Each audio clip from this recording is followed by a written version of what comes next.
Hi there, this is Allison with Let's Go Travel Tips. Today is Thursday, July 7th, and we have so much to talk about today. Lots of really helpful information, and then I am going to also talk to you about my experience on the Holland America and Princess transfer, because they put passengers from both cruise ships on the same transfer bus. And I will let you know how it goes and what my recommendations are for taking transfers between Vancouver and Seattle right now. So I would like to welcome all of our Let's Go family members and everyone who is new. Thank you so very much for being here with us. If anyone hasn't subscribed yet, will you please subscribe to our channel? It will help us out, and I think you're going to love being part of this amazing community here, as well as always staying up to date with all the information you need to know about cruising. So first of all, I want to talk to you and let you know what is going on up in Anchorage. We've got our Let's Go family member Cindy, who just put on our Facebook group, and our Facebook group is Let's Go Travel Tips. If you haven't joined us, please do, but she just barely posted, as I am making this video about a half an hour ago, that she is there in the ER in Anchorage. She posted some yesterday letting us know that she had been on the land portion of her cruise tour up there in Alaska and tested positive. So she has not been feeling well and wanted to get some Paxlovid. Paxlovid is the drug that is wonderful. It's currently available, and so it shortens the amount of time that you should hopefully feel ill with COVID, as well as it makes it so that you don't have as severe of symptoms. So she went through the process. She called the Alaska COVID hotline. All they could suggest was to call your primary care physician. She did that, was hoping to have a video call so that she could get the medicine called in. And to make a long story short, she messaged us from the Anchorage ER saying that she is there and she is going to be able to get the Paxlovid to take with her. So here are a few things that I think are really valuable takeaways from her experience. She reminded us all to make sure that when we travel, we have a list of our medicines with us. And I think that is wonderful. I always think to myself, well, I can remember what my prescription medicines are. I just take them with me. But you know what? I love the idea to have them written down, because sometimes when you're in a stressful situation, you can forget. It's harder to remember. Or, sometimes you don't take your little bag with you, or however you take your prescription medication with you, you don't always take it with you to the ER. So to have a list, put it in your phone, put it in your wallet, whatever works good for you. So just in case. The other thing that I think is really important to remember, and I love Cindy for showing us this with what she's done and going to the ER, make sure that you are your own very best advocate for the care that you need. Don't rely on whoever is supposed to be managing your quarantine or the cruise line or anybody else to get the care that you need. If you are not getting what you need, take yourself to the ER, put a mask on, and take a taxi there, whatever form of transportation you can do to go and get the help that you need. She wanted the Paxlovid because she's not feeling well and she knows that it will help. And so I just really appreciated her sharing her experience with us so that we all know what to anticipate. She said that the nurse that she spoke with there in the ER did say that they are helping more people who have been on the cruise line, on the cruise ships, or on the cruise tours. And to me, that makes perfect sense, because when you're home and you test positive, it is so much easier to go see your primary care physician, really follow up, get a hold of them, get that video call if they will do that, or else go in person to get what you need, or to go to the Instacare. When you're not at home, though, things are very different. And so it makes perfect sense to me that they would be seeing a lot more people there that need that. And so keep in mind that that is a really good resource. Realize what you need and be prepared to take good care of yourself. Okay, if they put you in a quarantine hotel and you're not getting the care that you need, you can go outside and go somewhere and get the help you need. Remember that, okay? I think that is very, very important. So I hope that, Cindy, I hope you get feeling better soon. We surely will keep you in our thoughts and prayers, and I hope that the rest of the Let's Go family will as well, but Gordon and I surely will. So the next thing that I wanted to talk to you about is just some happy news. We've got news that the Coral Princess, which just restarted the cruising there in Australia in June, she has made her first call to Port Douglas. So the Coral Princess right now is sailing out of Brisbane, and Port Douglas is one of the ports on that cruise, and she is the first cruise ship to call there during the Australian cruise restart. And so the reason that I wanted to tell you about this is because I was so happy to read one of the happy comments that one of the tour directors in Port Douglas there said. He said, "It's been great to finally see business returning to the tourism operators in Port Douglas. In town, there is a real sense of energy and buzz that we have not felt in a really long time. It's a hopeful feeling to see how many people are returning once again." And I know that all of these communities have been waiting for the cruise ships to return again, but I think that he said it perfectly, that not only is there optimism and a buzz going on there again, but it brings more hope. And also they mentioned that they expect $49 million to come to that community from the cruise ships this year. That is huge. That is huge anywhere, but especially to a small place like Port Douglas. That will make all the difference to so many people there. So that made me really happy. And so we will look forward to hearing from some of our Let's Go family members who are able to sail down there. I know that Mark, he and his wife were able to just go on a cruise in Australia, and he really enjoyed it. He said that the ship looked good. Of course, the Coral Princess is one of the older ships. She is not one of the brand new ones, but they had a really good trip. And so I think it is all very hopeful and good news there on the Coral Princess and everything in Australia. The next thing that I want to talk to you about is in regards to what I talked to you about yesterday, about how Norwegian Cruise Lines is no longer requiring the pre-embarkation testing if you are sailing from anywhere but the United States, Canada, Greece, or Bermuda. So basically it's Europe right now. So they on their website said that the EU Healthy Gateway is no longer requiring pre-embarkation testing for cruise lines. So I saw that yesterday, but before I did my video, I could not find any information on it. They did not make a press release about it, nothing. And so I took a lot of time yesterday afternoon trying to track down what the EU had changed or said about not requiring that pre-embarkation testing. The only thing that I can find is the Healthy EU's Gateways guidance for cruise lines. And so I have linked it below, and the most recent one is their whole guidance. It's kind of a long document that they dated June of 2022. And so reading through that, you know what? They don't mention pre-embarkation testing. They don't mention requiring it. They don't mention taking it away. So I am wondering if the absence of it just means that it's no longer a requirement. They are still requiring quarantining on the ship for anyone who tests positive. Everything that we are used to is not changed with that, except for they no longer talk about the pre-embarkation testing. So as I thought about that, there's a few things that I think have made a really big difference about Norwegian being able to go ahead and make that move. The first thing is if you're going to sail on Norwegian, everyone who is age 12 and over has to be vaccinated. They don't have the offer for exemptions on their website. It's just the way it is. 12 and over, you have to be vaccinated, and you have to show proof of that vaccination. Another thing that I think is a really big deal is, of course, the EU's requirement that if your vaccine has been longer than 9 months ago, you have got to have that booster. And that applies to everyone who is age 18 and over. If you're 17 or younger, they are not requiring anyone in that age group to have a booster. But so you combine the requirement for the booster for the older vaccines as well as the vaccine requirement, that really changes what you're going to get as far as what goes on, the risk of the passenger population on board the ship. If they've got those boosters that are up to date, they're vaccinated, there is less likely of having severe illness from COVID. I think that that has a lot to do with Norwegian's ability to go ahead and say that they are not going to require that pre-embarkation testing. And you know what? They are the only mass market cruise line with that requirement.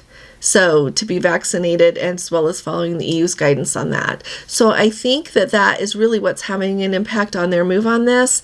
I just checked right before I started this video, and it's almost 3:30 here, East Coast time here in the United States. And Princess, Holland America, Royal Caribbean, MSC, they have not made any changes to their pre-cruise testing protocols at all. So it seems like they are standing firm. It will be really interesting to see if anything changes in the next few days.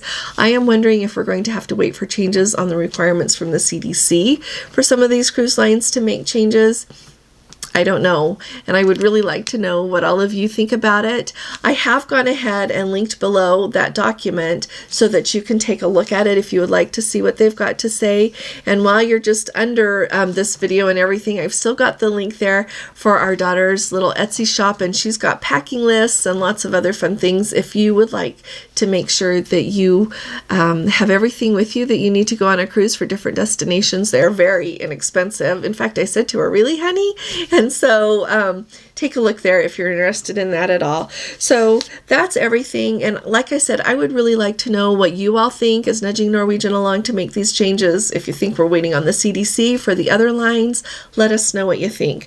The next thing that I wanted to talk to you about is yesterday I mentioned in my COVID protocol update part that if you were not vaccinated, that you had to still stick with going on the cruise lines excursions.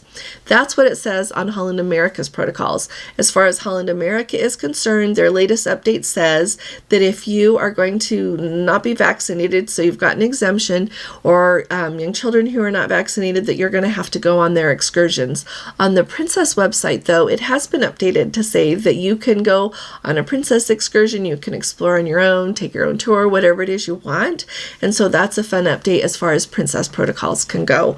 So, let's see. Oh, and you know what? In association with that, I wanted to make you all aware that I mentioned it a while ago, maybe a week or two ago, that some of the islands in like the Caribbean have made some changes with what they require as far as vaccinations for people to be able to get off the ships and visit their airports. And so I mentioned that, and then Carnival themselves issued an update as well, citing that same information. So I'm just going to share with you really quickly the places that you cannot get off the ship if you're not vaccinated. And I want to let you know that so that if you're traveling with children who aren't vaccinated, or if you've been able to get an exemption, just so that you are aware of that before you get there. Okay, so for San Juan, Puerto Rico, Bonaire, Grand Cayman, St. Kitts, Tortola, those places, all you have, if anyone who is age 12 and older is going to have to stay on the ship if they are not vaccinated. Okay, so that was San Juan, Bonaire, Grand Cayman, and St. Kitts and Tortola. For Grand Turk, anyone who is age 16 and older who is not vaccinated is going to have to stay on the ship. And in Cartagena, Colombia, anyone who is 18 and over who is not vaccinated is going to have to remain on the ship. And so I mentioned this was an update that Carnival has put out, but it applies to all the cruise lines. So just be aware of that. So there's this. And then also, I've gotten several emails lately, and so forgive me if I'm late replying, or keep an eye on my videos.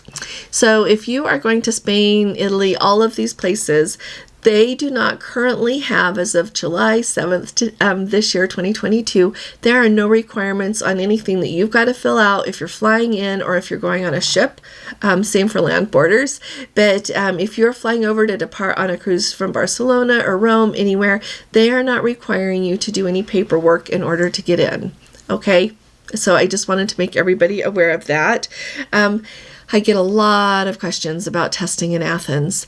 If you are sailing out of Athens, you have got to do your antigen test within 2 days or your PCR test within 3 days. Okay, that's just Greece's requirement. So there are a lot of, like I said, a lot of questions. I really do think that the easiest way, honestly, is to take with you the test that you order from eMed or Optum and do it online once you get there. Like I keep saying, Gordon and I have a video out showing him doing it on a laptop and one just doing it on his cell phone. And so it is really easy to use, and you can do it with Wi-Fi no matter where you get it. It can be your like your phone service Wi-Fi using your data. You can do it that way. You can do it with the hotel's Wi-Fi. If it won't let you log in, that means your Wi-Fi is too slow, so just go somewhere else. But in Europe, lots of places have Wi-Fi. It's not hard to find Wi-Fi. And so I really do think that is the easiest way. You're going to have your test results within 15 minutes, and you don't have to worry about different paperwork being required, all of these other things. And it's kind of funny. Some people tell me you need a passenger locator form in order to be able to go to a pharmacy and do a COVID test there in Greece. And other people have told me they didn't have any forms. They just went and got their COVID test done. And so that is what I think is the easiest. So just keep that in mind. If you really, really don't want to do that, I would contact the hotel that you're staying at and ask them, because believe me, most hotels these days can tell people where to go to get tested. I've got a quick question.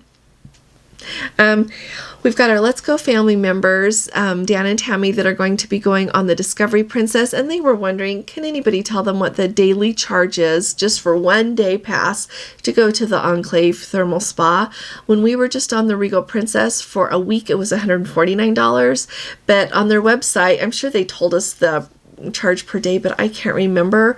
And so if any of you have done that lately, would you please just post in the comments below how much that is for a 1 day pass? I've looked on the website and cannot find the 1 day charge. So I would really appreciate that if you can give us that information. Alrighty, the next thing that we're going to go over here is what the requirements are for testing and everything that kind of goes with that for the cruise tours to Alaska. So as you probably know, you can start off on a cruise and then move to the land tour, or you can do a land tour first and then move to a cruise. And so let me tell you what is required. We're going to do Princess and Holland America, and I'm going to start off with Princess. So first of all, Princess says if you are going to do your land tour first. So this is if you're starting with the land tour, everyone who is age 2 and above needs to have a COVID test. And it's the same requirements as it is to sail on a cruise ship. It's got to either be done at your Walgreens or CVS at a lab, or it has to be one that is video observed by a healthcare professional. And I've talked a lot about how to do that. You can do it with those eMed tests that you order or from eMed or Optum, or you can use your government issued test, go to On Point Testing and buy a test. They will let you, buy the just by the portion that they video you doing it, that they proctor it for you. You can just pay for that and then use your government issued tests and do it that way. That's acceptable. Just make sure that all of the information that you need to show on the test, like your name, your birth date, what kind of test it is, make sure that all of that is showing up on your results. But other than that, it is super easy to do it that way. So that is required within 2 days for an antigen test or 3 days for a PCR test. That is required to embark on your land tour. And then it says that the COVID test that you have to take between the end of the land tour and the start of your cruise will be provided during your land tour. So you don't have to worry about taking one for that. They will have it for you. Okay? The next thing is if you are going to do your cruise first. If you are going to go on your cruise, you have to do that regular testing. So if you are going to be calling at a port in Canada, ending up in Canada, anything like that, you have got to do your antigen test within 2 days or your PCR test within 72 hours. So do your test for your cruise as usual. And then Princess is still not requiring any testing to embark on a land tour if you have already been on a cruise. Okay, that's everything with Princess. Now for Holland America is a little bit different. So with Princess, they either have you do the land tour and then the cruise, or the cruise and then the land tour, and it's like a whole cruise. Get off and do your land tour, or you do your land tour and you're just going to be getting on the ship with everyone else who is embarking in that place. Like if you are going to be up in Anchorage, you're going to get on the ship in Whittier, just like everyone else who is taking a cruise from Anchorage is going to do. Y'all are just going to be getting on the ship there. But Holland America does have options like that, but they also have another option. So I'm going to start off and let you know what's required. So if you're going to go on the land tour first, you have to do, just like with Princess, your COVID test, 2 days for an antigen test, 3 days for a PCR test. They are not going to test you again on the cruise, and then you're just going to do that regular test that will be complimentary and provided to you in order to get on the cruise ship. If you are going to go on your cruise first, and then you're going to go on a land tour, you have to do Just, you don't have to do a land tour test. You just have to be tested as you board the cruise ship. That is also like Princess. The place where it comes in a little bit different is that if you are going to embark in Skagway, so that's what the difference is. Princess has some tours, and I'm going to do one of them sometime, that you take your cruise up to Skagway, you leave Vancouver, you get up there to Skagway, and then you disembark the ship, and you go up to the Yukon and Denali. Like, how fabulous is that? They are the only ones who will take you into the Yukon. And so if you're going to do that, they say that if you're doing the land tour first, you have to go ahead and be tested, and antigen 2 days, PCR 3 days. And then if you are going to, then in order to embark on your cruise there in Skagway, they're going to either test you before your flight to Dawson City or else in Skagway. It just depends on how they are working things and how things work out the smoothest for them. I also want to point out, for the land tour, Holland America is requiring that if you are going to be on a land tour, you have to wear your masks on buses and trains and planes. So be aware of that. So whenever basically you are moving around, you're going to have to wear your mask. It's not going to be required while you're at the lodge, but if you're on a bus, a train, or an airplane, you have got to wear those. And so on Princesses, they don't mention that in their protocols for the land tours. So I'm really anxious to hear from any of you that have been on those land tours if they require them or not. But I just wanted to kind of bring you all up to date with what those land tour protocols are. So basically, remember that if you are going on your cruise first, you do your cruise testing and no testing for a land tour. If you're going on a land tour, remember that you're going to be tested before your land tour, and then you're going to be tested before your cruise. And then you're going to have that special testing available to you if you are going on one of the land tours that takes you up into Canada. And by the way, you can do it so that you go on that land tour first and then hop on the ship in Skagway, or you can get off the ship in Skagway and then go on the land tour. So just wanted to let you know about that, and surely when I get to do it, I'll take you all with us. So the next thing that I wanted to let you know also is there is that ArriveCan requirement. I get so many emails, you guys, about the ArriveCan app, but one of the comments yesterday really stuck out to me. Now, these people who said that they are going to do a land and sea vacation with Holland America in August, and they said, my travel agent told me since our embarkation to the ship is 6 days after the start of our trip, we don't need to do the COVID test prior to leaving the U.S. So keep in mind that if you fly up to Fairbanks or up to Anchorage, wherever it is, you're not leaving the United States. You are still in the United States, okay? You cross into Canada, then you have to do the ArriveCan app. And so pay attention to where everything starts for you. If you are going to be just only in Alaska on your land tour, and then you are going to embark on a ship that is going to make any port stops in Canada or end in Canada, you've got to do the ArriveCan app within 72 hours of embarkation. This person also said, they said that Holland America would do their ArriveCan app during the embarkation process. They don't do it for you. They have people at the port. If you're stuck and don't know how to do it, they're very kind and they will help you, but they don't do it for you. And so what I would do if it was me and I was going to go on that land tour, I would just already have downloaded the app on my phone and be just ready to do everything so that you can do it. You can, it's super easy. I have a video that I talked about doing it. It is really easy to do that ArriveCan app. And so then you can just select the day that you are going to be arriving in Canada, and you can't do it before 72 hours before. It won't let you. And so know what you're doing. Figure it out before you go. I'll have Gordon link underneath this video, the video where I talked about it, and then you're prepared to go. So really, you have to pay attention to when you're leaving the United States. If you're leaving the United States to go up there and you're going to wind up in Canada first, you have to do the ArriveCan app, and then you just do it again at the end of the 6 days in order to embark and to go on the next part of your trip. Okay, so just make sure that you know how to do the ArriveCan app if you are going to go to Canada in any way this year. Okay, and it will be interesting to see if they always require it. I don't know. That is Canada's requirement, and we'll just do what they ask so that we can get to go on a cruise.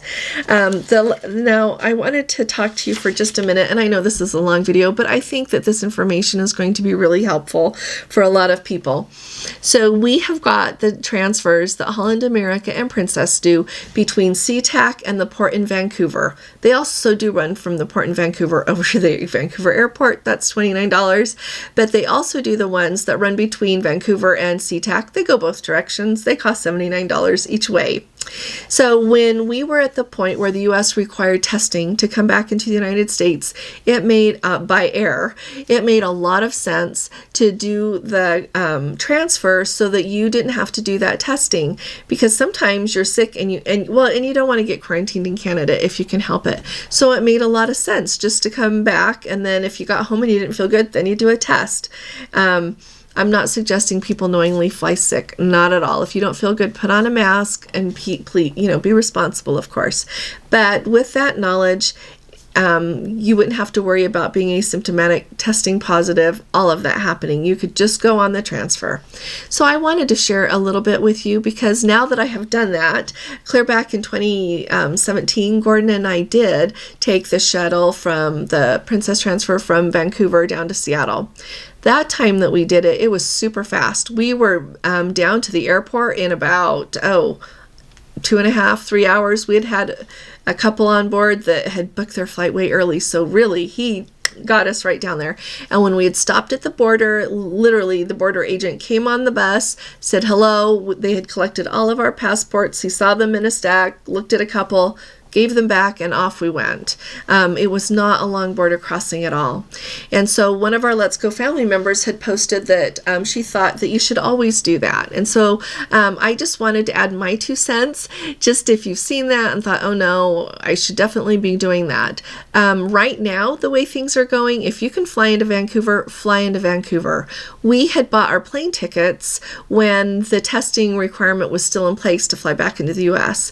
So once we got home from Europe, and that was no longer required, we tried to change, and we were able to get a flight easily up to Vancouver. We had to pay $100 extra to get it, but there was not a flight from Vancouver to Salt Lake City that was at a time that would work. They were both really early in the morning for the nonstops, and the others were late and flew you all over the country first. So I just decided that we would take the transfer back. And for those of you that weren't here, Gordon couldn't go because of work things, so he stayed home.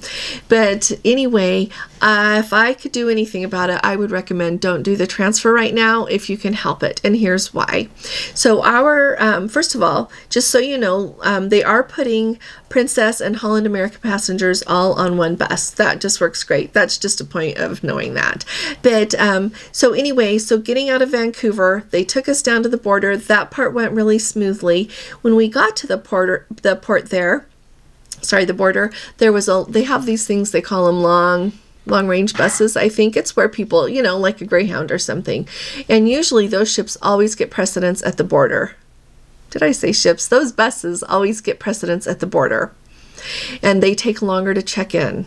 And so be aware of that. And so when we got there, there was a long range bus in front of us, and then there was us, and I think that there was some little shuttle in front of us. And so our driver got off and went and talked to him and said they'll finish processing them, and then we're gonna have to then they'll do us. And they always have the option with the transfer buses that we were on that they can make everybody get all of their luggage off and check that out, as well as checking out everyone's passport. So he was really relieved, as I think all of us were, when he got back on board and said, we're not going to have to take the luggage off today. So while we were waiting, another long-range bus, I hope that's what they call them, but it pulled up behind us, and he was like, oh no, I hope that they'll just let us go through really quick before they process them, but they can have priority.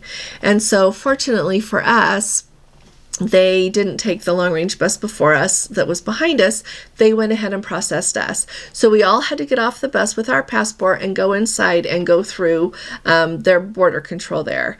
And so then we could all just come around and get back off. So they did have a customs form that we had to fill out. They gave that to us right when we got on the bus. And then so we had to turn that in, show them our passport, and we were good to go to get back up on the bus, and away we went. And we had a really efficient driver. He was wonderful. So by the time we did all that, and he told everybody, don't stand in a long line for the bathroom, because they just had 2 bathrooms. He's like, there is a rest stop that's like 9 minutes down the road, and I'll stop there for anyone that needs to go. So we really just had the time of giving everybody the chance to get through passport control and get back on the bus. But you know what? By the time from when we arrived to when we left was about an hour and 15 minutes. Our bus driver told me that it's taken 3 hours there before. So heads up on that. It can take a long time or it can be super quick. It just depends on who is in line in front of you and what they require of the transfer bus when you're there. So anyway, so by the time that we were getting down to Seattle, there was a bunch of road construction. So we ended up getting to the airport around, I want to say 2:15, 2:30ish. And so our bus ride took like between 5 hours, 15 minutes and 5.5 hours to get there. That's kind of a long time. Now I was lucky. I sat beside a really nice person. We visited part of the way, really nice. I don't mind riding a bus, but if I could pick between just flying out of Vancouver, I would do that. Now, if you're going to save several $100s, I can get that too. But I just wanted to let you know about this because I know that different people have different tolerance for things.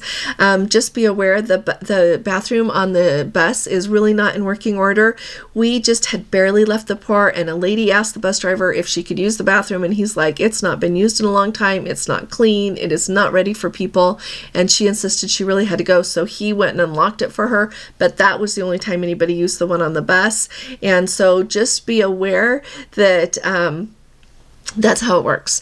So a few things that you might want to consider is like if you've already got your plane tickets for Seattle and you're going in and out of Vancouver, you might want to see if it's easy to change your flights. We didn't have any trouble with that, but keep that in mind. And I feel really, really blessed. My flight up and my flight back were not canceled.